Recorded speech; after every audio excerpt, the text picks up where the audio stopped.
lose Wi-Fi or anything. Okay, we're live. Oh, sick.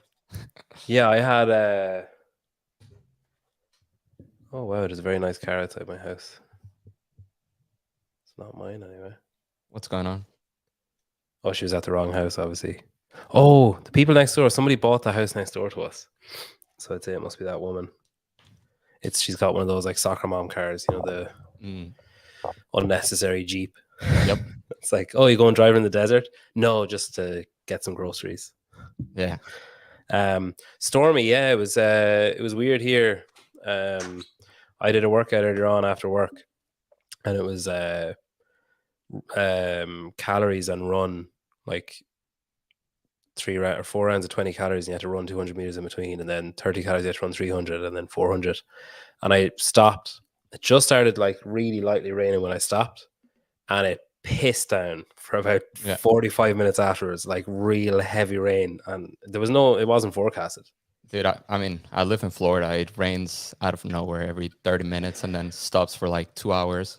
It looks beautiful and then rains again. So, right now it's storming. I don't know if you can hear the rain. No. Okay, cool. Okay, that means the mic's good.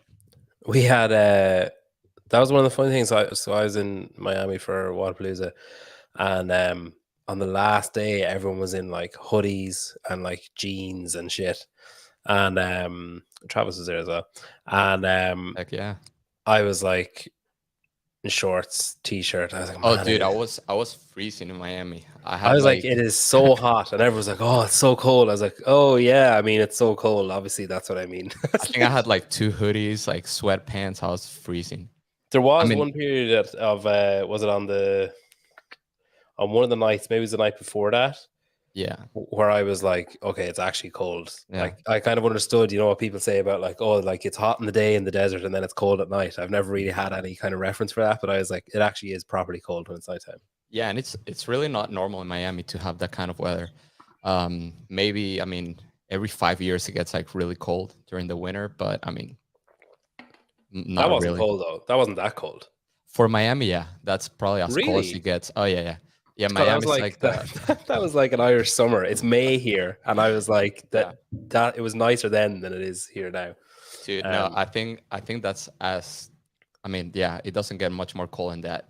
I still live in Florida, but I live in the Northwest, closer to the Alabama border. And dude, it can get, it gets really cold here. I think like 6 years ago, it snowed a little bit in Florida. So is that like a big deal? Oh, dude, when I'm talking about snow, it was like for like 5 minutes and everybody was like freaking out. Like, is it? No, it's not. Is it that kind of snow where you're like, yeah, is it sleet? Is it snow? Is it going to stick? Is it? Whatever? Yeah, but for Florida, everybody was freaking out. Last time was in like 1980s, and then yeah, we had I'll convert it so you can understand why it's so unimpressive. We had our hottest day of the year last summer was 86 degrees. That's the hottest. 86 Fahrenheit. That's the hottest. Yeah. In like 40 years or something. Like, that's like normal weather over here. And at the same time, it's so humid that it feels like 100. It could be 85 and it just so humid that it's not good. But I remember in Madison, like they have those steel seats like outside the games, and like you just couldn't sit in them. Like if you were there in the morning, you could stay seated, but if you like went to the bathroom and came back, you were burning your butt cheeks on the seats. Yeah, Travis says Miami was hot and it was hot day 1, and then it was cold. That's just Florida overall. Like it can be 100 one day, and the day after you wake up and it's like 36, 40, and then it backs to 100. Where you're Pensacola? Yeah. That's literally northwest. Northwest. Pensacola Beach Parole, maybe? Oh, maybe, yeah. It's a military town, pretty much. The Blue Angels are here. I don't know if you know anything about the Blue Angels, the Navy jets. No. I figured, but good. It's polite to ask. At least. It's polite, yeah. Okay, that's Pensacola. Yeah. If you zoom out, you'll see it's literally the border from. So yeah, So it's right Oh, there. okay. So Miami's all the way down Oh, right. bottom right. It's about a Oh, yeah, okay. 10-hour drive from Miami here. Okay, yeah. Yep. Pensacola. How do you say that name? Mobile. Yeah, Mobile. Mobile. Okay. Yeah, so if I drive about 30 minutes, 40 minutes, I'm already Mobile. About 15 minutes, I'm in the border with Alabama. So That's yeah. where the first portable telephone was invented. Yeah. Exactly. So Man. the games was supposed to be just a couple hours north from here, Birmingham. Whenever they were saying that it was going to be in Birmingham. Yeah. Whenever Morning Chalk Up said it. Yeah. And nobody else. Yeah. Did you see that the semifinals? They're tendering for semifinals now. People are saying it'd be funny if, or it'd be good if Alabama went for it. What's Travis saying? I went to Miami from Nebraska, leaving winter weather. The weather was not what I signed up for. Yeah, okay. He was expecting like a sun holiday. See, Yeah. I feel like I got a sun holiday, but he probably gets nice summer weather in summer, so he's comparing it to his nice summer weather, whereas I was comparing it to it pissed down for 25 minutes earlier on, and it's May. Like, yeah. So yeah, apples and oranges. So are you from Pensacola originally? No, I was born in Venezuela. I lived there for 17 years, so grew up there. Well, actually, I moved to the States about a month before I turned 18. So I mean, you could say 18 years. I lived there. I moved to Orlando area, between Orlando and Miami, for about a year in 2011, and then 2012 I moved to Pensacola. So I've been here for over 10 years, about 11 years. And why did you leave Venezuela? I mean, the main reason why was because I used to play golf like at high level, and I wanted to get a golf scholarship to play here. So once I finished high school, I moved to Miami. Yeah, there you go, Venezuela. I moved to Orlando. Producing my own show. For about I moved to Orlando for about 6 months, and Miami 6 months. I was just playing tournaments all over the country just to get some exposure, so coaches can see me, and then I got a scholarship to play at West Florida, which is in Pensacola.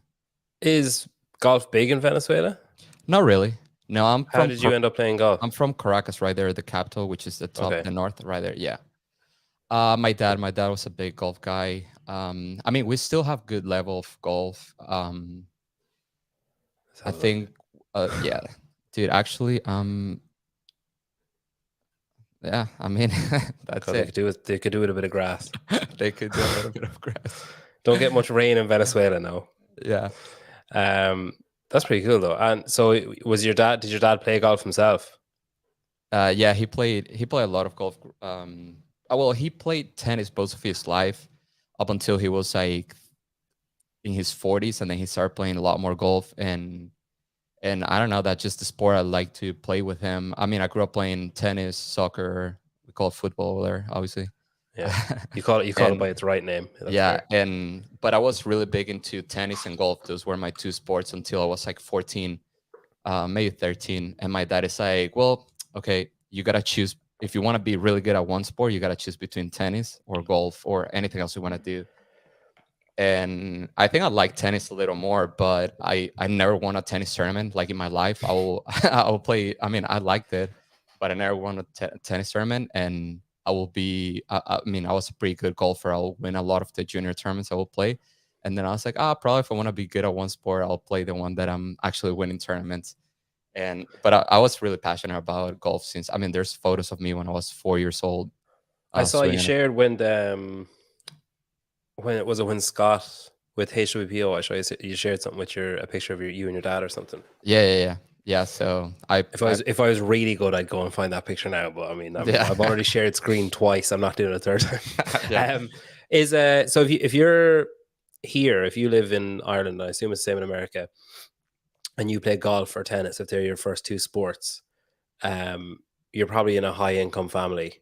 If they're your first two sports, is it the same in Venezuela, or is it more like readily accessible? I mean, you could say that it's definitely like it's not a cheap sport. So you need to.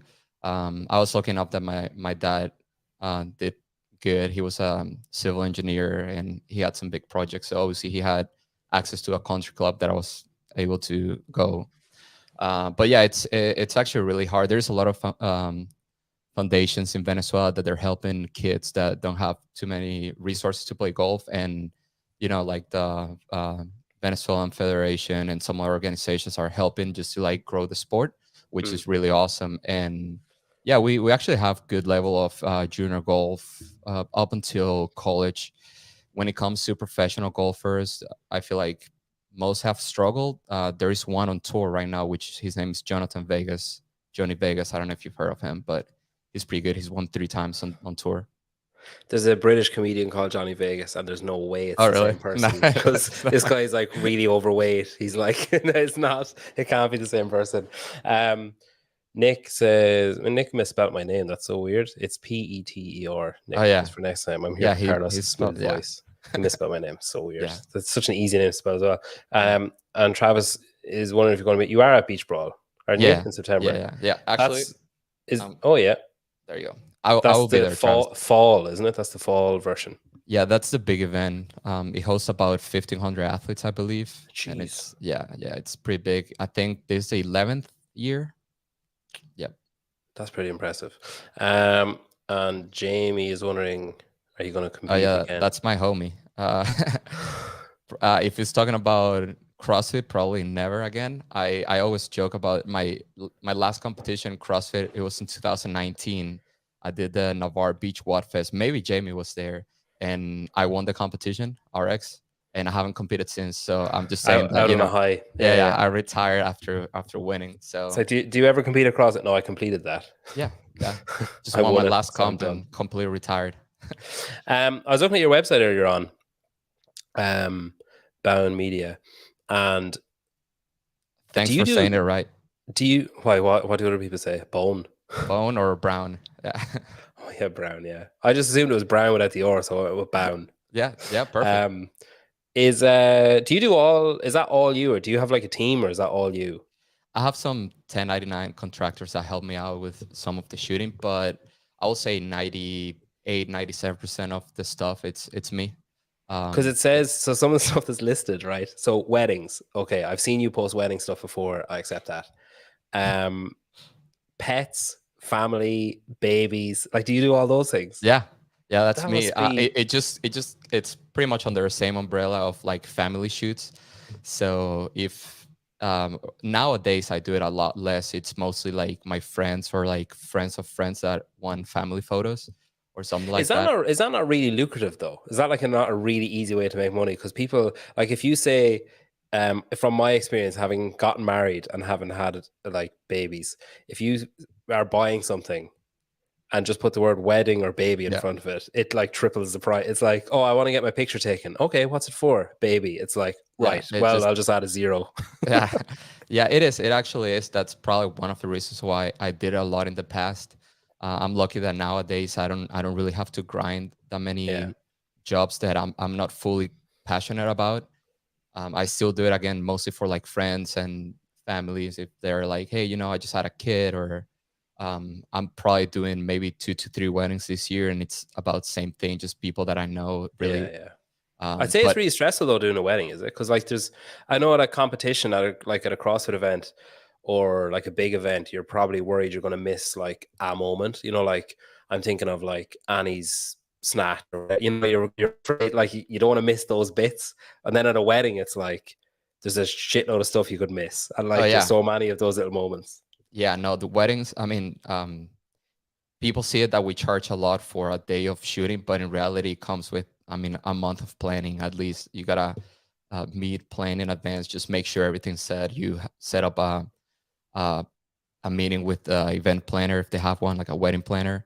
That way you go through everything exactly how it's gonna go. That way you don't miss anything. And most of the time I also have a second shooter with me for weddings. If that's something that the couple wants, and that helps a lot. But yeah, it's super stressful. You have to talk to people a lot. You pretty much always, having to, you always have a conversation with somebody, planning something, running back and forth. So the day after a wedding, I'm beat up, dude. It's like, it's tiring, and I like it though. I think that I I feel like I connect with people really fast, like with brides and stuff, even if I haven't met them before. So I like that. I just feel like, I mean, not trying to say like something that sounds cocky, but I feel like I'm good. I'm good at You're telling us communicating that with. you're telling us that you flirt with brides on their wedding day. That's No, what that sounded like. absolutely not. Maybe with the bridesmaids, but no, no, just kidding. But yeah, I like it. It's something that if I ever have to go back and do it more often, I don't. It's not like I will hate my life doing it. I'm just in a different spot in my life right now that I really don't feel like doing weddings right now. Did you see Mikey Aldridge? Carlos is the man. Did you see Savan showing his video the other day? Of who? Mikey made a video of Emmett McQuaid, Okay. and Savan showed it again. I mean, I could go and get it. Fucking hell. Yeah. Thank you so much, Mike. I appreciate it. He's Irish, but he's really good. I don't know why I said he's Irish first, as if it's like the two things couldn't be possible. He's Irish, but he's really good. Yeah. But no, he is actually really good. You should go and look at his page. He's very good. Yeah, I've seen Mikey's work before. He Savan showed his video, and it was like him, Taylor, and Brian, friend, and JR was like dipping in and out because his internet was bad or something. But it was funny. They were just like orgasming watching it. Like it was cool. It was cool to see. You've been on his spot, huh?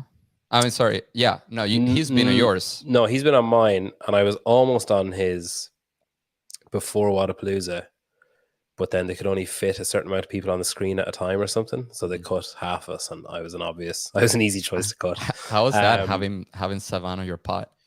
Yeah, it was good. I think I was kind of nervous the first time. The first time, I think he was nervous as well, but he just like launched into like talking about racism and stuff, and I was like, I was like, oh fuck. I was like, man, I don't really know if I have enough intellect or knowledge to like either agree with you or argue with you on any of this kind of stuff. Yeah, and I feel like the whole thing here in America, it's a lot different too than like if you don't live here, you don't really know what's happening. Yeah, well, I think we only really have maybe like third generation now of like non-Caucasian Irish people or whatever in the country. So like we're, you know, like decades behind when it comes to any kind of racial issues, really, I think. But like, there's obviously similarities, but fuck, I'm not getting into race. Come on. Yeah. But yeah, no, the first time he came on, I just kind of felt like I like just pulled a string on his back and he just talked. And then I was kind of like, I'm not getting involved because I don't know enough to answer or question or anything. So, and it was, I think, was it at the start of COVID then as well? And we were talking about that as well. And I was like, again, man, I'm not educated enough to talk about this. Then the second time I felt it was a lot more of a level playing field. Not like that I felt intimidated the first time, but I think there was more of a mutual respect the second time. So it was an easier conversation because he was kind of willing to just chat and not be like, his guard wasn't up, I think. Yeah, for sure. But he's good. He's an interesting guy. He's like seriously successful as well. Yeah, very interesting dude. So yeah, you do baby pictures. I really don't do baby pictures, but it's something I've done in the past. Yes. Are they like the newborn ones where you wrap them up and put the costumes on them and stuff, or is it like a mom, dad, and the baby in the middle? All of it, from the babies. Actually, I did. My friend Josh, one of my good friends. I've taken their photos. This family, their last name is Zeller, so the whole family. I've taken photos of them since the moment they got married until their first dog to when she got pregnant, their first baby, second baby. So that's pretty much the families I keep doing stuff for. And one of my friends, Josh, from the same family, he just had a kid like a month ago. So I went to his house and took some photos, like, you know, baby wrapped up. And that's cool. Yeah. It's guaranteed work as well, because if you've done all of that stuff and then if there's ever a funeral, you know they're going to call you. Oh gosh. But you've done all the other life moments, so you can't just leave them out now.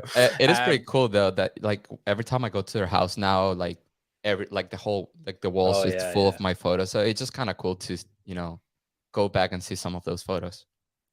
When did you first start training CrossFit, or did like photography into CrossFit, or was it CrossFit and then you started taking pictures? No, so one of my best friends used to do CrossFit a lot, and he will tell me all the time, like, yo, let's do CrossFit, you're gonna love it. The classic CrossFit.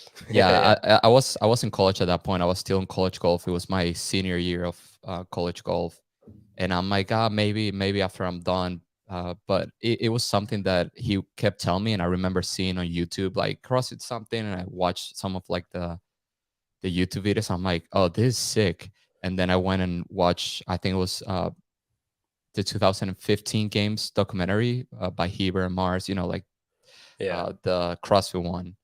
And I was like, dude, this is freaking awesome. I have to like do more research on this. Like, I loved it. And then I found all the Rich Froning videos, like the What's Rich Doing, and I literally watched those. Like, I think it was like a full week. I just watched all his videos, and I started going to the normal gym at my university, doing like EMOMs and stuff without actually knowing what CrossFit is. But I like the EMOMs that Rich was doing, like the power cleans, 3 every minute for 10 minutes. Until one day I called my friend. I'm like, hey, dude, okay, I actually want to go to a gym and learn what's this. And that was no, that was the beginning of the year in 2016. So in February 16.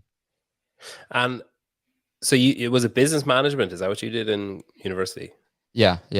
Business management, minor in marketing, and then I got an MBA, master's in business administration.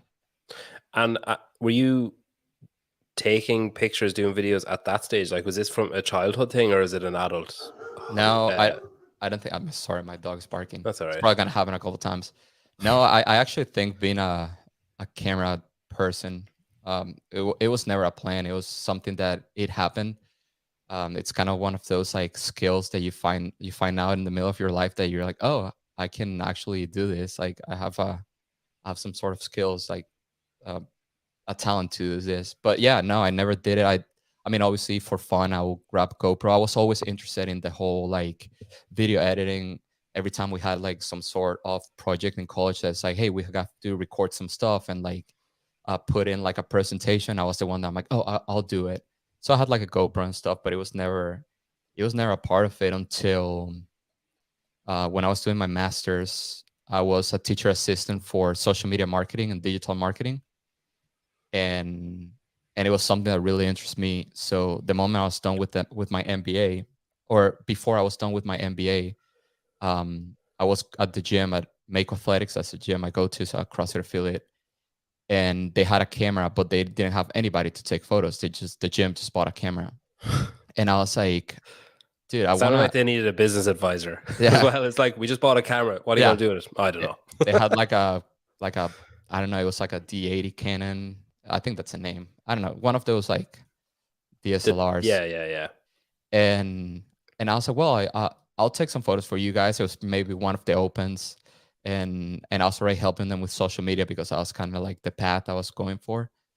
And one of the guys that was there kind of knew how to set up a camera. He set up for me. I started taking photos, and I was like, oh, I'll do this every week. I come here, like I like it, and I'll use them to post on social media. So just taking photos like that, and I think I bought my first camera, and right after that, I finished my MBA, and I decided that I wanted to do my own thing. I wanted to open my own business, which it's Bound Media. That's when I opened in 2018, so about 5 years ago. And it started as a full social media marketing management service business. So I had clients that they wanted full social media management marketing. That was kind of like my expertise area, and I will use photography as like a as an add-on that they didn't have to spend extra money on that. Like, hey, we do everything in house. I do the content creation, I do the posting, I do the marketing, and like everything. So it's kind of like usually you have to outsource to all that stuff. So I'm like, oh, if I get really good at this, they can just use me for everything. And I got super obsessed with like learning how to actually work a camera, not put in like auto and shoot. So dude, I'm one of those like I have an addictive personality. So once I really get into something, I don't stop until I feel like I'm, getting to the point that I'm like, okay, now I can move on and learn something different. But yeah, I really grinded my first year learning how to use a camera properly. But you seem to be on a trend where you started two really expensive sports, and then you started a really expensive hobby where a camera is like, oh yeah, I'm just going to sell like one of my kidneys on my wife to buy like a camera. Is there really any? Was expensive? It is. It's fucking nuts how expensive it is. Yeah. Like I'm thinking of there's a lot of photographers now who are going to semifinals and they know they're going to be sat in the stands and they're trying to buy lenses, and it's like, oh, that's just like $1,200. You know, it's Mhm. mental how much stuff costs. Yeah, When you were starting off, was there any kind of angst, any kind of like nervousness of like, God, there's a big outlay for something that might run aground or that I might get bored of? yeah, but at the same time, I was always like, I don't know, I was very passionate about it since day one, and I still never thought I was gonna be an actual photographer or videographer, like a professional photographer. It was always just a social media marketing agency focus, and I wanted to get good at taking photos. That way, I can do that better. But my focus was always like growing my business, like the social media business, and it just kind of like snowballed into people hiring me to more um, camera stuff, more photography and videography. And actually, the way I went to my first CrossFit Games was like that too. One of my social media clients, I was running the social media account for a physical therapist here in Pensacola. His name is CJ De Palma. His Instagram handle is the Movement Doctor. He's like the right hand of What Prep, Ben Siwolski. I don't know if you know him. Yeah. So they had some masters athletes going to the games, and Ben was like, "Hey, I need somebody that can take some photos of our masters athletes." And CJ's like, "Dude, my social media guy, he takes photos at the gym all the time. I think he can do it." And then CJ called me. I think it was like two weeks before the 2019 CrossFit Games, and I'm like, "Yeah, what's up, CJ?" He's like, "Yo, 2 weeks, we're going to the CrossFit Games. We're renting you a lens, whatever lens you need. We're going." I'm like, "No, what are you talking about? I'm not going to the CrossFit Games to take photos. If I'm going, I'm gonna enjoy it." He's like, "No, we need a photographer." I'm like, "Dude, I don't think I can do this. Like, you don't understand. Like, there's legit people taking photos there. I can barely work my camera. I'm 1 year into learning this." And he's like, "You'll figure it out. I know you. You'll figure it out." And I'm like, "All right, let's do it." I think they rented me a 70 to 200. Did some research, showed up there with one camera, one lens, and started taking photos. And then I think that was one of the moments I realized that I could do this, because I got some good feedback from other people, made some good connections, and it just kind of like lit a fire in me. Like, oh, I want to come back next year Mhm. and be like those guys that are taking those sick photos, making those sick videos, and just kind of like getting their name out there. And they're awesome people too. They're very very well respected in the industry. So it's kind of like just got myself out there and into like a tough situation and made the most out of it. I've met a lot of awesome people and made some good connections there. There's Rizology is joining like the list of people who are like, I just came to say hi to Carlos. Yeah. Is it I would have thought from the outside looking in, I would have thought that that line of work, that like photography and videography at events is like cutthroat, or like, get the fuck out of my way. Like, I need that shot more than you need that shot. That like that is like, I guess I kind of assumed you'd all think each other were dicks, even if you weren't. But like the fact that there is people showing up being like, "Oh, I love your work," off the cuff, like, or unprompted, is that a total misconception about it? Do you think that it's that everybody has, well, maybe you don't respect everybody. Maybe everybody doesn't respect Yeah. everybody, but that, like, people who you feel are on a par with you, you'd never get in their way, or they'd never get in yours, kind of thing. Yeah, I think there's a little bit of both. There's definitely a lot of mutual respect between all of us. Obviously, at the end of the day, you're trying to do your job, so some people might be a little more competitive than others, and they might be a little more protective of like whoever they're shooting. Which at some point I understand. Like, if somebody's hired to shoot, I don't know, Matt Fraser, and Matt Fraser is right in front of you, right in front of the person that's hired to specifically shoot him, and then somebody else random kind of like push them apart, it'll be kind of like disrespectful. But Mm. I would say for the most part in the CrossFit industry, people really respect each other. And it's also not a big community, so I feel like we know each other as well, and it's kind of like there's a lot of mutual respect, and we try to help a lot each other. Every time when I got started, I will ask questions to all the guys that I will look up to, and they'll be very well, receptive into like my questions and answering and all that. And that's one thing that I always thought, it's like, hey, I had people helping me out when I got started, the moment I get to be somebody that people look up to, I'm gonna pay it forward. And that's kind of one of the things I do now a lot. Like when somebody brand new asks me something on Instagram, I try to take my time and respond. I don't see it as competition at all. I see it as somebody that's trying to make it and to work hard, and that's something cool, you know. Like I gotta respect people trying to, because at the end of the day they're getting out of their comfort zone and asking questions that probably they would like just to know, instead of, you know, asking somebody. So it's scary. Like I remember doing it.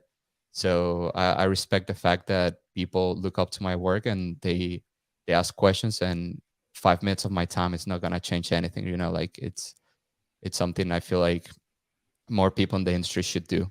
And the only thing I tell them to is, hey, I don't, because people say like, I can pay you for your time. I'm like, I don't want you to pay me for my time. But if you are at that situation at some point that you're in the same spot that people ask you questions, pay forward, you know, do the same thing and help somebody else. Corey's wondering if you're going to Raging Games. Yes, I will be at the Raging Games this year. And less flatteringly, Will Brandsetter said that you got him to spend $4,000 because of DMs on That camera is true. recommendations. That is a true story. But he's done really good work. Yeah. Lauren, with the cameras that you got him. Lauren Khalil, same thing happened to her. She sent me a DM. She's like, hey, I want you to help me out with some camera stuff, you know, some recommendations. And I think she probably spent about the same amount of money, but I mean, she's doing awesome stuff too. I told her, I'm like, she's like, what's the best mic I can get? The best shotgun mic I can get? And I'm like, I mean, you're asking me the best shotgun mic you can get? So I sent her the link, and she's like, awesome. And I sent her some other links of like cheaper versions, in my mind thinking that, you know, she might go for the cheaper version. I saw him at the Arnold with the very expensive mic. I'm like, there you go. I like that. See, that's Hamilton Road, or probably like writing her a blank check. It's not like it's good. Like this was actually coming out of Will's pocket, which is like more dangerous. Yeah. But in fairness, he has done really good work with us. He's doing the self-made stuff. Oh yeah, and he's done some really good. Will's a good dude. Really good training journals and like philosophy stuff. Yeah, he's good work. What is Rosology saying? It's not easy to do it with you. Just got to be real and cool with one another. There's enough work for everyone. That is actually something I wanted to ask you about. Would you describe the media space in CrossFit as saturated? I'm not saying overly saturated. I'm not saying that there's too many. Yeah. But like similar to like programming or coaching. Like I spoke to John Singleton, and he was saying that one of the hardest things about his job is without like making noise without adding to the noise. The thought, like trying to have yourself seen without like just clamoring over everyone to be heard above everyone. Mm-hmm. And like I feel like that resonates a bit with media as well, where there are a lot of photographers. Yeah. There are a lot of videographers, and there's only, similar to competing, there's only like the top percentage are the ones that you're blown away by their work regularly because they're getting like, they're able to get these regular gigs. Mm-hmm. But then is it very difficult, do you feel, to break into because it's so saturated? I think it is saturated, and the reason why it's because it's a very low entry, low barrier. How you call it? Low barrier? Yeah, low barrier. Yeah, low barrier.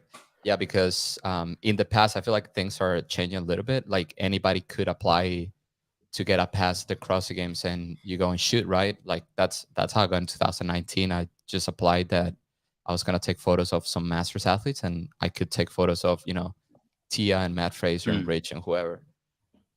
But I feel like, I don't know, it's tough to say, because I feel like there's a lot of opportunities at the same time. There is a lot of camps, athletes, but it is one thing I'm gonna say, it is a tough sport to make good money out of doing media. Yeah. Because I feel like one of the reasons, because it's a newer sport too. So some of the sponsors, I mean, there are some sponsors that have a lot of money, but I feel like most of sponsors, if you compare it to sponsors in big sports, they really don't have the budget to be spending, you know, $1,000 to $2,000 a day for a media guy, plus expenses and all that stuff.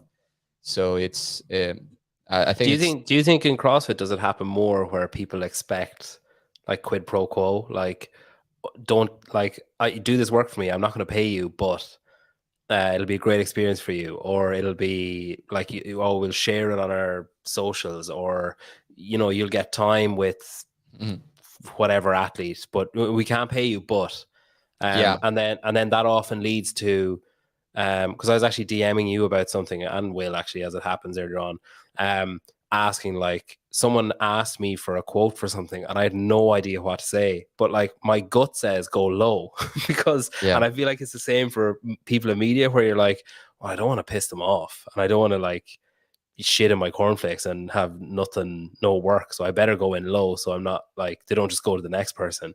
But then obviously that means that if everybody's doing that, and then someone who's experienced like you who has been through that stage, is you're getting done out of work then, because companies are saying like, well, why would I pay this guy this much when I could this idiot's willing to work for a third of the price? Yeah, no, that's a good question. It's actually a lot of people ask me that, and it goes back to it's a newer sport, so brands are just starting to realize like what's an actual like marketing media budget that they can spend and what people are willing to do, and they're starting to realize like, okay, if we hire this person who wants to do it for free, like at the end of the day, we're not gonna be getting the quality of content that we want to portray, our brand. Like we have a big brand, we want to have good stuff. But I think it happens a lot, and I don't think there is necessarily anything wrong with people offering their services for cheaper if they're starting out.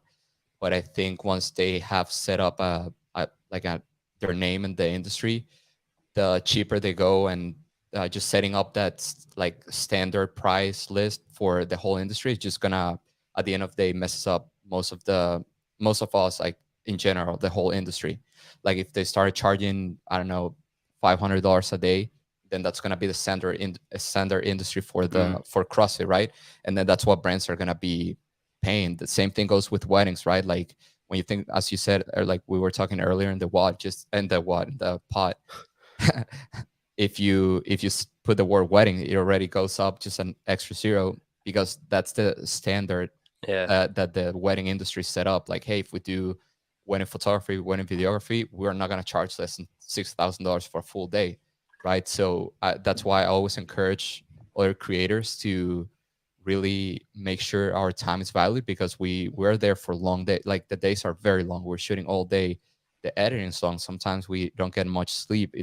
It's really tough, and we're providing a lot of value for brands, for athletes, that at the end of the day, it's a good investment for them. It's a good return investment. So I always encourage other creators to really set the standard a little higher and make sure that brands understand the work that we put on and to really value our work.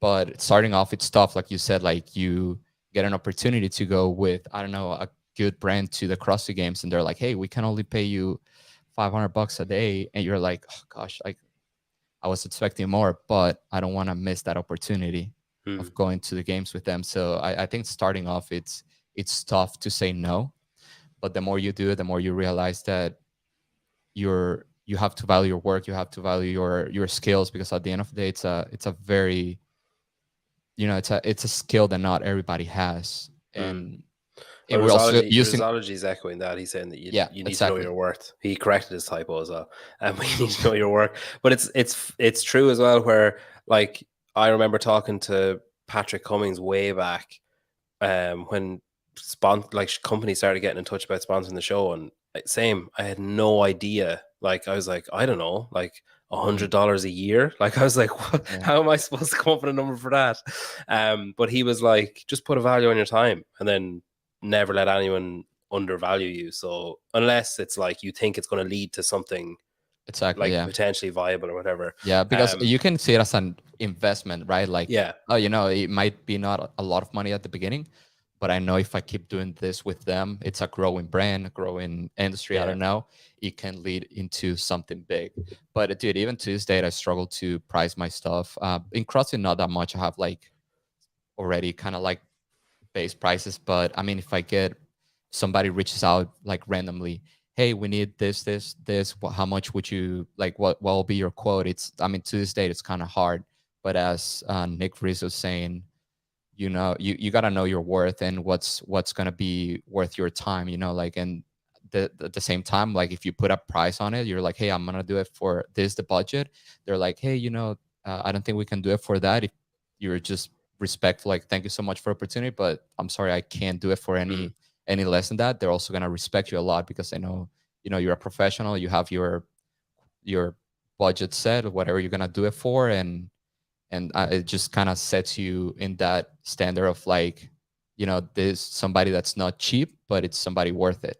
They're gonna get Yeah, like I think people. I had that with Fitter where they were like, we don't have much of a budget for this because they're kind of new company, a lot of overheads, and they're trying to invest in themselves and stuff. And they were like, we have not set aside a budget for podcast sponsorship, shockingly. So they were like, we don't have a big budget for this. And I was like, I basically said, like, I'll do it for anything. Like, I just want to work with you because I like you.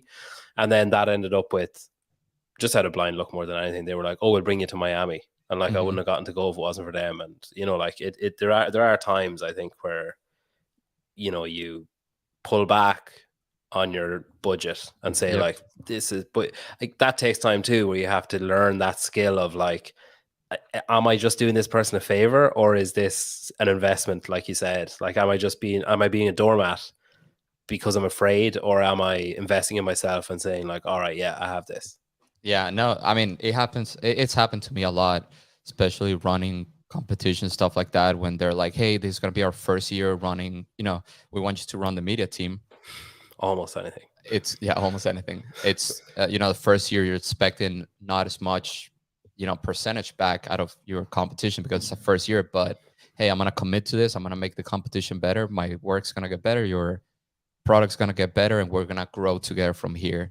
So you also gotta have a good idea of where the brand is going and what they're up to. And if you respect the product, that's something very important for me too. Like, I gotta work with people that I respect their values, I respect their product, and I know where they're going, and it's something I'm gonna associate my name with that, right? Because at the end of the day, you're putting your name with that brand. So yeah. You're one of the only people I've seen, though both haven't been around a long time, but you're one of the only people I've seen cross the divide between Mayhem and HWPO, or between Mayhem and anyone else. How, like, is that a difficult line to walk to be like, are you, when you turn up at Mayhem, are they like, shut up, here he comes, don't tell him anything? And when you go to HWPO, when you're up in Vermont, they're like, oh, here's the Mayhem guy, wipe off that whiteboard, clear it off, don't let him see anything. Dude, the amount of people have asked me that in like, as a, hey, dude, can we talk about this? No, but I don't care. I can talk about it openly. Actually, they're both very, very cool with whatever I do with each camp. Are you described as like a contractor? Yeah, I was gonna say at the end of the day, I'm a freelancer. I'm a independent contractor. So they know that, I mean, I don't have any sort of commitment with any brands, and I'm somebody that's very respectful with whatever they talk about in Mayhem. I'm not gonna go and talk about HWPO, about any of that, and I feel like it's also a trust thing. They trust me, and dude, at any point, either Mayhem or HWPO have came to me and they've said anything like bad about anything, like, hey, I don't think you should work with them, or they've been nothing but respectful. In fact, like, I've been doing a lot of the off-season stuff with HWPO, and when I mentioned that I was gonna shoot the CrossFit Games this year with Mayhem because I already had a previous commitment, they were nothing but like cool with it. They're like, oh, we 100% understand. In fact, like, you showing loyalty like that, it's something that we really like, and absolutely, like, have fun, So yeah, well, we really respect that. We really respect that. Lord, delete his number. No, they're super cool with it, and they completely understand that at the end of the day, it's my job, right? I'm a video. So are you brought in because having watched you guys work at Wodapalooza, you were with Mayhem at Wodapalooza, among other stuff, but like you're during competition events, I guess. And are you brought in because on, say, like Wodapalooza, the games, those kind of things, semifinals probably, are you brought in for those where it's like, all right, there's a shit ton of stuff we have to cover and our base team can't get it all done, so we need someone else? Exactly, yeah. For Mayhem, that's exactly the case. They have some awesome content creators there, Bennett, Ben, Frank, and Scott. But at the end of the day, like, their main focus on those events, it's getting all their video stuff done, like all their YouTube videos, video production stuff they have to do for the year, anything they have to do. And when it comes to photography, that's something that they need help with, and that's my main job at the games. Wodapalooza semifinals, when I go with Mayhem, is just I take the role of lead photographer for Mayhem. And what do you pick certain ones to hand over for social media, or how does that work? Yeah, so I work very closely with our social media manager. Her name is Jen Frudaker. She's freaking awesome. And so it's pretty much her and I moving all day around. Like, she follows me everywhere I follow her whenever we have to edit stuff. So pretty much she gives me an assignment. She's like, hey, for workout 1, we have this athletes. She sends me like the lanes they are on. Like, I mean, she's super organized with all this stuff too. So it helps a lot. And after the event is done, she asked me for specific selects. Like, for example, Bailey Rail wins heat number 2, and Guy won the event, stuff like that. So she's like, hey, if you can send me some selects of Bailey, Guy, and Rich at the finish line. And then I go edit them, send it to her, and she gets them posted on Mayhem's. What's the time? Like, what's your average time pressure, would you say? Like, how much of a window have you got from I need this to where the fuck is it? At the games, it's very stressful because it's everything's super fast. So I have my backpack hidden like underneath the bleachers. So I finish an event and I go at the bleachers like underneath, like nobody can see me. I edit the photo, send it to Jen or I run back to the Mayhem booth. So I mean, there is really no much time to think. just kind of like edit, send the photos, and go back to the next event. But we've gotten to a point that we're pretty efficient at I knowing guess what now we're you gonna know do. exactly what the Exactly. aesthetic is, like what they Yeah. want, what they're looking Yeah. for. Yeah. So, and yeah, nowadays it's more like automatic. Like, I know what they're expecting, they know what to expect, and we get it done super fast. What were you brought on to HWPO for then? More of the HWPO stuff that I do is preseason or any specifically like the programs they're doing now. They have HWPO golf. They're doing a lot of their athletes camp. Like a couple of weeks ago, they had a big athletes camp before the HWPO grand opening. I've done just random stuff for last year. I did some stuff for the Dubai competition they were hosting, for Madrid they were hosting, and just some normal video production stuff that they need. But it's really nothing specific. It's mostly like their week to week work they have to get done. Another big project I did with them, I did all the launching for Amy Everett when they released the HOPO lift. That was Eric and I. We took care of all the filming, producing all the videos, getting them done and out to the public. Do you have to sign like NDAs with those? Yeah. I have NDAs with all those brands when it comes to specific projects. Like when we record the live stuff, it's weeks before it's been announced, right? So everything's got to keep quiet until it's announced, and we cannot share anything until And what like obviously they say like don't tell anyone. I assume that's written in there somewhere. But like, what's the repercussion if you do? Like, what happens? Is it just like a right to fire you if they do, or do you have to like are you fined? I mean, I don't know, but it could be. You should probably know if you're signing. Yeah, I know. I just can't like think of it, but it could be that obviously they have the right not to pay you, I guess, if you if you breach contract. And but obviously at the end you read the fine print and it's like we have the right to chop off your left hand. That's already signed. Yeah. But at the end of the day, it's mostly for them to just keep everything under law and everything. Make sure that we're all aware of like what's our job. We have to get it done by this date, and just kind of business practices more than I'm like scared of like breaching contract. Just gotta make sure. I mean, it's an unwritten agreement anyway, but it's better for their end if it is actually a written agreement. Like it's like just for safety. But it's funny, like I get told stuff. I never get told anything like really like, oh fuck, but I do get told stuff, and it's like I wouldn't think, apart from like my wife, I wouldn't think of telling someone. But like I've never been asked, like it's never been told to me like don't tell anyone this, or I've never heard like a whiff of an NDA. Partially I guess it's because they think I don't have the respect in the industry that people would stop. If I told someone something crazy, they'd be like, he's talking shit. Like they wouldn't even, they don't think it would even be believed. But I mean, sometimes in those camps they're talking about business Oh goals, yeah. like business plan, Or and they like I have said, you might see some shit in the whiteboard and be like, exactly, yeah, what? Like, things that they're gonna do in the next 6 months. So obviously, they yeah, don't want you to go somebody else and tell them their business plan, their strategy to get that going. And at the same time, like an open workout's going on. If you are recording a video, you cannot like show it or post it anywhere because they're gonna see their score, stuff like that. Just yeah. pretty common sense stuff at the end of the day too. There's a Rollo gave us one, like, so we Dude, get, am I getting 50% of that? Am I getting a cut? oh my God, I'm so shit at maths. What's that? 98 cents each. Is that Yeah, I mean, right? yeah, like $1. I'll take $1. Yeah, I'll post it. I'll mail it to you. $1. $1. Yeah. He's obviously talking about himself and you though, two extremely handsome men. He But anyway, I know thank you. another person that misspell your name. What's going on? Yeah. It's so easy. Just Peter. It's easy to spell. Yeah, it's weird, isn't it? Maybe Yeah. there's something wrong with their keyboards. Maybe there's a Well. glitch in the comments when they're typing it in. It's just coming up as Carlos. Okay. Yeah. Yeah. And Petercaro. No, there's even an extra letter. It can't even be that. I don't know. It's weird. But yeah, I don't know. Urel is the That man. when you do the work for Mayhem and HWPO, like you do other work as well.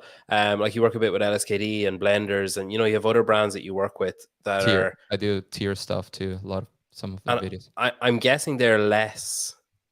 Like you obviously have a deadline, you have a date that you need stuff for like the off-seasony kind of stuff, I guess. But you have like a deadline of like, oh, we're going to launch this in like mid-March, and you're like, all right, well, it's the start of February. I mean, that's fine. Whereas like when you're working with Mayhem, or a brand at the games, there's like the intensity is like cranked up to 99, and you're trying to fix all this shit. But then you have the pressure, the time pressure. You have the pressure of like, maybe you're looking at Roman for Mayhem. Well, I guess Roman's handy because he doubles up with Tier and Mayhem. But you're looking at Roman, and then maybe there's like Vellner for Tier or something, and you're like, oh shit, that they're in different heats, or I need to, you have that kind of pressure of like you need to be in two places at once. Like you say, you have to run and edit, but then there might be another heat or another contract that you have to fulfill at the same time. And then you have like that kind of leads to the urgency or the speed where things need to be fast, but then you can't let the quality dip either. You can't be like, oh, sorry, I know it's a shit picture, but I only had like 20 seconds to get it over to you. I don't do double contracts though. I just once at a competition, if I'm working with one brand, I'm only working for one brand. Man, you need to double up. You need to double up. I'll become your business advisor for 20%. I'll tell you, take on four contracts minimum. That's the thing. I know I can make a lot of more money like that, but it's just something I wouldn't like to, because as you said, like the quality of work, it's gonna go down. So I would rather I would rather find a brand that really respects my work and they're willing to pay my rates, and just 100% focus on that brand and give my 100% to that brand during that week. So for example, last year I did Rogue Invitational and Granite Games with Tier. It was fully focused on Tier. I don't take any other contracts. When I work with Mayhem at the games, it's 100% Mayhem. I guess Mayhem at the games is like 70 people or whatever. So that's like 5 contracts. That's like 5 contracts. Yeah. How do you work around that then? I know you're saying that like you kind of run off and edit real quick and stuff, but I'm assuming like, do you just have like those kind of autopilot, like flow state moments of like, you've got your presets, you've got your things that you just have like, oh, it's like autopilot of like, I know what to do with this picture because I've taken a picture in this kind of light and I know exactly what happens. Is that what gets you through those kind of hurdles of the speed, the pressure, the need for quality? Yeah, so definitely that's actually a good question. Definitely at the games I already have like a good idea of what Mayhem wants their photos to look like. So I already have one of the presets have been I mean, you can call it preset, but it's like my style of editing photos, and I already have it down to like I know what's gonna look like at it's funny because every venue just looks completely different, even if you have the same preset. I already know at Madison what they're gonna want, so definitely that speeds up the process a lot. When it comes to video, it's a little harder though, because when you're editing videos every day, it's like completely different, right? Like different music, you're different video type that you're editing. So editing a video definitely takes a lot more time of your day. During competition, it's less work after that, but during the event, it's a lot of work. How much sleep do you get like when you're at invitational or the games or semifinals? A total sleep or every night? Like say per night. Like the event probably finishes at like 5, maybe 6, and then Yeah. probably starts the next day at like you probably need to be up by about 7 or 8 probably. So Yeah. what in that window, what's your sleep look like? So usually when we're done, we go eat something quick. Then we set up for Alex Roca says 8 minutes, which is Sounds accurate. it's accurate. No, I mean I think I usually stay up until about 2 a.m. as an average during Is the that when you're doing videos or photos or both? photos. For videos, about 4 a.m. Fucking Yeah, hell. for videos. I mean, when we're talking about the Mayhem crew, we're all editing. I'm the one that goes to bed earlier. So They so must hate you. because I'm the photo guy. Yeah. So around 2 a.m. I'm trying to sleep. I mean, sometimes when you have two more, maybe three, but I really try to lately more than ever. I've been trying to get a little more efficient with my workflow after events, so I get a better night of sleep, and that way I'm prepared for the day after.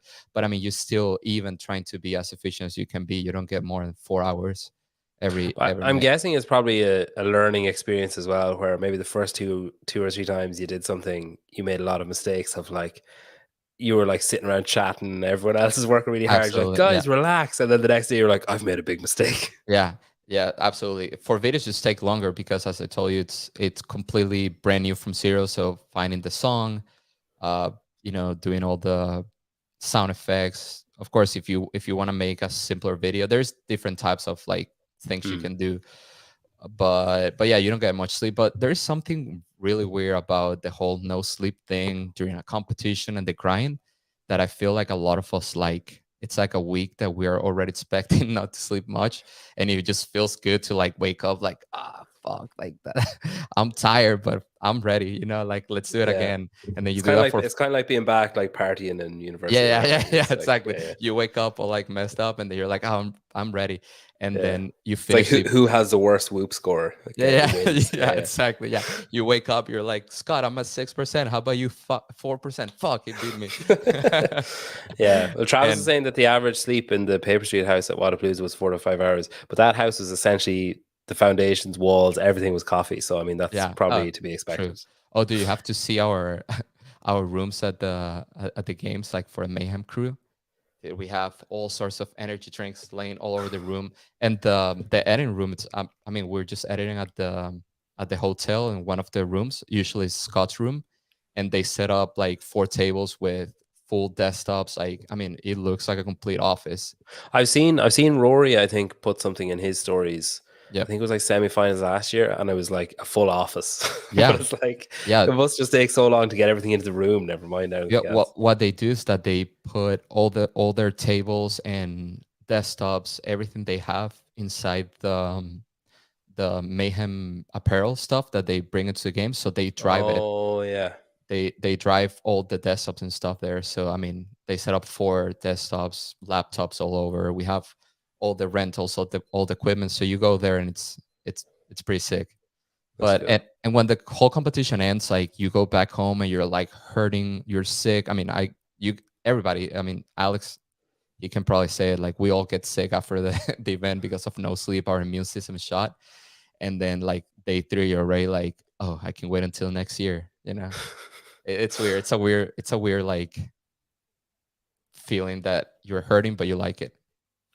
Yeah, it's kind of a CrossFit feeling, isn't it? That's Yeah, the standard. Yeah. true. Um, you started a podcast then last about a year and a About a bit year ago. ago. Yeah. Content Lab. So that's you. That's you. And you have guests who are all in the same or similar line of work to you. Yep. Like producing some kind of content, photos or videos or whatever. Um, was that off the back of what you were saying earlier on about like you were getting DMs of questions and you were like, there's an easier way to get this out and help people rather than individually replying to someone and then 2 weeks later be like, this is the same question that other guy asked. Yeah. I think some people ask me questions before that, but I feel like Content Lab kind of like elevate everything a little more. Like people know that I'm more willing to like talk to them and Hmm. and be somebody that they can ask me questions. So I've realized this is the moment I started doing the podcast. A lot of people DM me more, asking me questions and being like, "Hey, I listened to your episode with I don't know." They see you as approachable, I guess. Yeah, exactly. They probably see me a little more approachable, and we talk about different things. So it's a good way to break, a conversation. Like, "Hey, I listened to your episode yesterday. I have a question about what you were talking, with your guest." So that's probably one of the reasons too why people, like, for them it's easier to reach out to me, probably because they just feel like that well, as you said, like, just more approachable. Do you enjoy doing it? Oh, dude, yeah. I really like it. Actually, it's something that I've mentioned many times before. It's something that I never in a million years I would have thought about doing. First, because English not being my first language, it always kind of gave me panic to talk to people or Your English talking. is better than mine, if it's any consolation. Dude, your accent's sick. I like it. Anyways, but Oh, I need to talk to you about that Irish bar. You just reminded me. oh Go on, yeah. sorry. So it's something I never thought I was gonna do. It just being in front of a camera freaked me out. That's one of the reasons I'm behind the camera. But I've mentioned in a couple of episodes that it's just something that I felt like it was gonna be really challenging, and it could be something that will help me a lot in different ways to, as you said, giving back and building connections and just kind of like overall, it's just something I knew was going to help me, but I knew it was going to be absolutely terrible for the first 10 to 20 episodes, or I don't know. I knew it was going to take me a while to get comfortable, but it was going to be a good challenge. And I woke up one day and I'm like, I need to do this. And I started right away. But yeah, I think it took me about, I think after like the seventh episode, it was probably something that I was like, okay, I actually feel comfortable talking to people, live in front of a camera, and the more I do it, the more I enjoy it. Unfortunately, sometimes life gets kind of busy and I Yeah, miss a week or two, but I'm on episode, I think I'm almost 40 episodes in, 30 something in, and that's cool. I love it, dude. It's great. I've gotten to meet awesome people. Not only talking to them, but also people like seeing me in competitions, events, and being like, "Dude, I've listened to your podcast and I love it. Like it's cool." It just it kind of like it's a good feeling when people tell you that they've learned something or they've gotten gigs or they finally jumped into being a full-time content creator because of some of the guests I've had and some of the advice they gave them, and they're like, "Dude, it helped me a lot," and now I'm doing what I always wanted to do. It just I think that's one of those feelings that really it's what I live for, kind of. That's cool. I like that. Yeah, no, I think it's probably the same when you're taking photos and doing videos or stuff, but you kind of learn that you just write off the first 10 of whatever you're doing. So the first 10 episodes, the first Yeah, 10, if you're writing songs or whatever, the first 10 songs are going to be dog shit. The first 10 pictures you take going to be absolute horseshit. Like it's yeah, just going to be, but then after that you get like, I've had people ask about like doing them live, and like the first one or two absolutely shit myself. Like I was so nervous, but now it doesn't even enter my head that like, oh, that there's you're actually live. people Yeah, watching now. Like before, if I fucked something up really badly, I could just take it out. Whereas absolutely. now, as soon as I finished, it's up there. I can't, no backsies. I can't take it back. Yeah, I feel like that's one of the reasons why I like the live thing too. I've done a couple of podcasts that they start and we kind of like fuck up at first, and we're like, "Hey, let's do it again. Yeah, yeah. Start from zero." When you're live, that's it. And I feel like that also helps people be a little more real at the same time because they're just gonna be themselves. Well, they bring their best as well Yeah, because they're like, oh shit, like this is immediately going out. And it is a lot better because you get this, you get like people exactly. asking questions or people engaging or whatever. And even just for the algorithm, it's way better. Like my views since I started doing lives on YouTube are way higher than before. Like there are, to be up depending on the guest, they're not huge by any fucking stretch of the imagination, but like they're about 500 to 600% what they were prior to doing lives or whatever. So even just that side of things is better. Yeah, But dude. yeah, You no, know it what's is. funny? My most downloaded episode on Spotify is episode 1, which I mean, gosh, I can't even like go back and like listen to it because I was so nervous. I mean, some people told me it was good, but it's probably they just wanted to be they just wanted to be nice to me. But yeah, it has the most downloads on Spotify and Apple, whatever Apple Podcasts, and I'm like, gosh, I just wish they could like start from episode 10 forward. Yeah. But I mean, it's cool to see because people see it's an evolution, dude. You know, like it's just learning new skills. Same with taking photos. Like if you see a photo that I took in 2018, it's not gonna be as good as a photo I can take today, but at the same time, it shows you like, oh, you know, in 5 years of hard work, you can It's get like to when you that go point. back and read one of your old Facebook statuses, and you're like, Oh yeah, you're like, who wow, wrote dude. that? Yeah, I mean, some of them are so deep. You're like, damn, I gotta go back Or to just some. so stupid. Like, so Yeah, it's so like, who did I cringy. think was going to read this and find it interesting? But yeah, like Scott from Clydesdale, he's saying the lives are a game changer. Like Savan changed the game in that I for, think so. Yeah. like, I had never seen anyone in the CrossFit space do like a live show with chat and everything. And I remember, like, I said it to him when he was on, but I hated him because largely because of his success. And I was like, Yeah. fuck that guy, like doing the things that I want to do or whatever. And then I kind of got to a point where I was like, well, I can't do it now because that's his thing. And I didn't want to seem like I was like copying or, you know, like trying to like just For sure. piggyback or whatever. But then my first live was with him. So I kind of felt like, okay, now I kind of felt like I had Oh permission. yeah. I Yeah. had Well, permission to keep doing it. the first person I reached out to when I decided I wanted to do a podcast was Matt Sousa. Oh I yeah. reached out to him. I've talked to him before that a lot. And I'm like, hey, dude, I woke up this morning. For some reason, I want to do a podcast. I'm kind of call you. We talked for a little bit. He kind of gave me some tips, you know, like use StreamYard, blah, blah, this, that.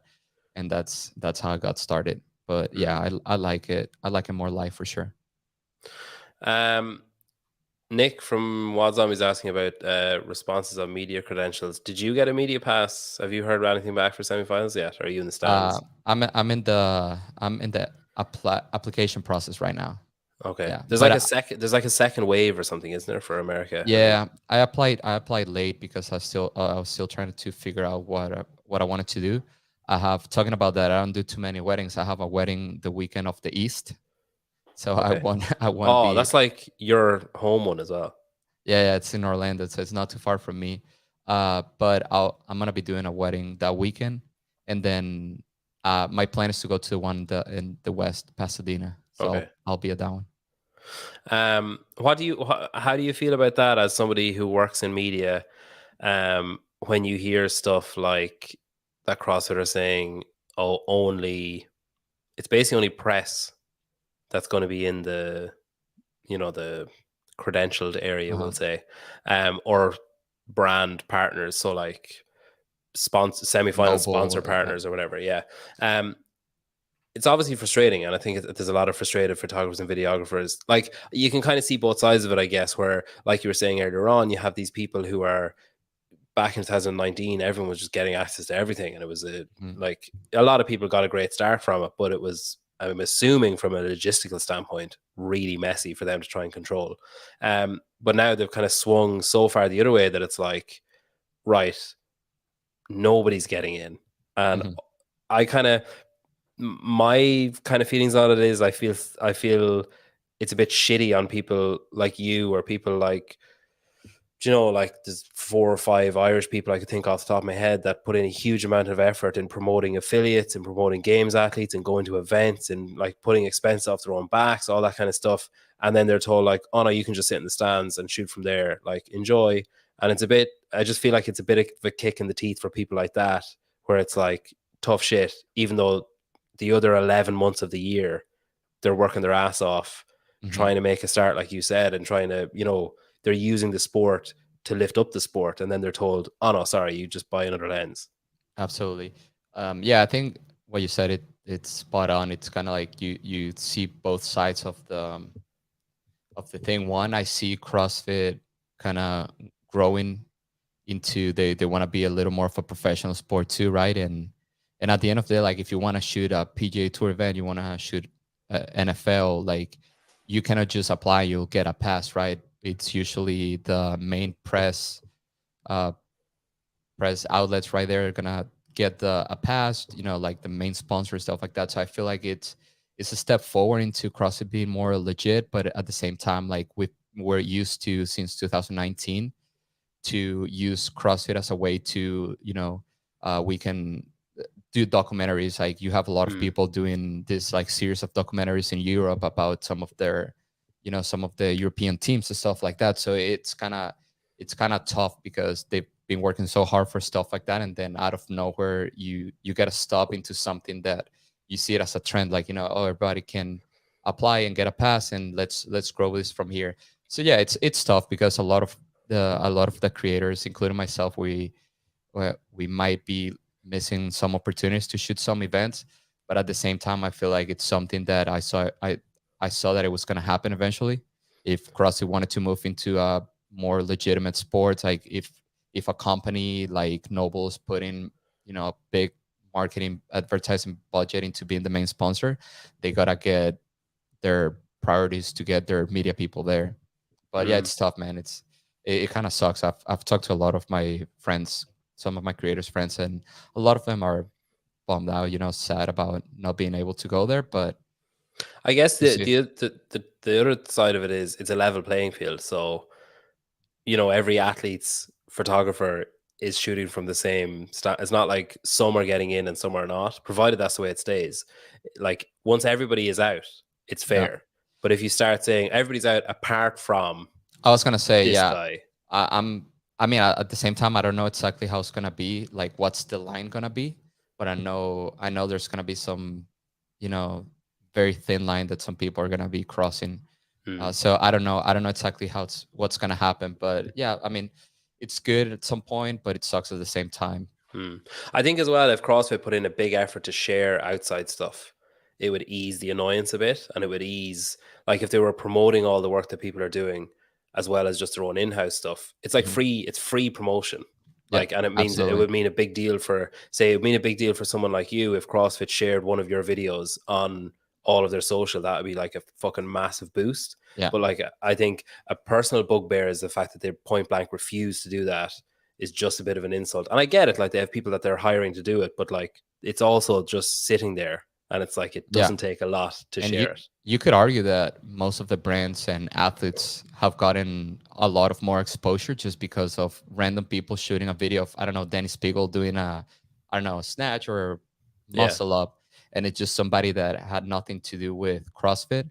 They posted a video, and a lot of people bought the same shoes that she was using, or who knows, So it's definitely good exposure for the sport. I mean, we've got there's gonna be there was a lot of people the past 3 CrossFit games shooting stuff, and I don't know exactly what the stats are, but for sure, I mean, the amount of exposure that the sport got from all the content creators posting, it's it's big. It's grown the sport. There's a lot of stuff that I kind of wanted to ask you. I'll just catch you back on another time, I think. I was going to ask you this. It's up to you. Okay. Social media management is another one of your. I can't think of a way to finish that sentence. I was going to say prongs of your fork, and then I was like, that sounds so stupid. Services. But yeah, one of your services. That's a more human, normal way of saying it. Is there like, is there a trick to social media, or is it just like, you talk about the algorithm, or people talk about the algorithm, and people talk about like trends and that kind of stuff. And obviously if you're on like, say, TikTok or Reels or stuff, there are sounds that are promoted, and like if you use this sound, it'll, for whatever reason, it will boost you in the search and stuff. But like, I feel like from my perspective, you're fighting against Instagram just wanting you to pay to promote your posts. So like, I'll notice on my own page, I'll be doing quite well. Like Reels will get good views, like, fine, whatever. And then I'll get a message or a thing at the top of my profile saying like, hey, why don't you promote this post? And then it'll bring more people to your page. And that'll come up like, say, 3 or 4 days in a row. And then it will stop coming up. And it like, nobody will, like 50 people max will see all my stories. Like Reels will drop down to about 10% of what they were. That'll last for about 3 weeks. And then it'll come back up again for about 2 weeks.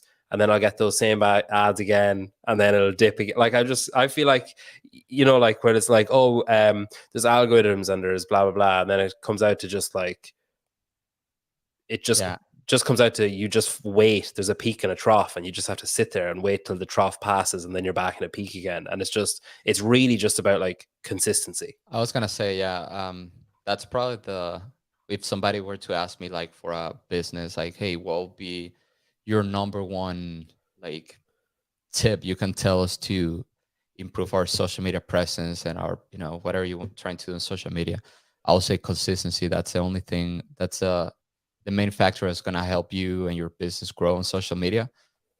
Again, as you said, like for them it's a business too, so if they see that you're getting a lot of engagement and you're spending no money, they're probably gonna drop your your engagement a little bit just to like give you that, like, hey, To maybe loosen your grip on your credit card. yeah, maybe spend some money and you'll get your engagement back.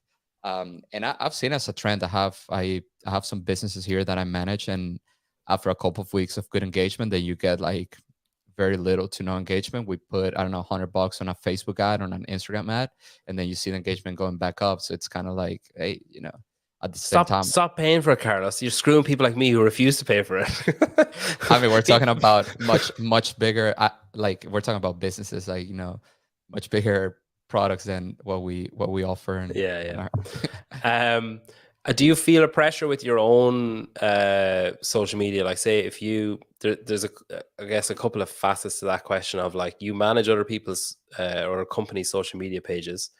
The natural thing for them to do is to be like, well, who is this guy? And like search you, like see what your social media looks like. Mm-hmm. And then there's also the fact that like it's basically like your lookbook for your work. Like if you have a brand or whatever, they might see a picture that you took of Rich on Mayhem's page, but then they'll go to your page and they'll look at it and see what's on it. Do you feel pressure to keep it like manicured and to keep it looking a certain way because of both of those kind of I guess they're kind of like job opportunities really in waiting are kind of viewing your page?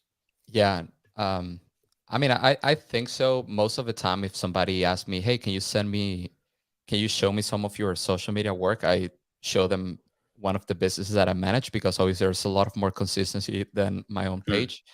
But absolutely, I think, I mean, your profile, it's kind of like at some point, it's like your portfolio as well, right? If you're a content creator, somebody goes to your profile and everything looks like, aesthetically good, like it looks nice, the photos look good and everything. It just kind of helps you to have a more appealing, I don't know, personality out there. I don't even know how to explain it, but yeah. But at the same time, like social media, if it's your personal social media, just post whatever you feel like posting, right? Like in the past, I will post a lot of the CrossFit stuff, because a lot of people follow me they were there just because of my CrossFit photos. Nowadays, I'm just trying to post a lot of like my personal life stuff, as well as some CrossFit photos and some of my other work, because I don't want to be known as, oh, he's the CrossFit photographer, right? I want to be known as his, professional photographer or entrepreneur or artist, whatever you want to call it, in many different areas. He's not only good at just grabbing the camera and clicking the shutter. Would you have like a dream gig within CrossFit, like something that you'd be like, oh man, if that came in, I'd retire? I don't think so. I mean, hope this doesn't sound bad, but I feel like I've accomplished a lot of the things that I wanted to do within CrossFit. It's something that I do mostly because I love the sport. I love the people around. I love the community. My friends are in the content creation world, but it's something that I don't want to take as a full career, like to always be shooting CrossFit. Definitely, I would like to, still be involved somehow, but I'm trying to, put myself in other areas, in larger industries within the filmmaking world, that that I think when I talk about like dreams in like jobs I want to do, it's mostly outside of CrossFit. But at the same time, I think CrossFit will always be a part of like things that I do, because I really feel a strong connection with the community. What are we talking? Are we talking like a phone call from the PGA? saying, I "Hey, mean, we need you." that'll be pretty cool. But I mean, it can be, a documentary about somebody or a music band that I'm very into, stuff like that. Blink one. You're talking about Blink 182. I'm We all know. 100% talking about Blink 182. But I'm saying overall, I've always been very that's kind of my background was in music.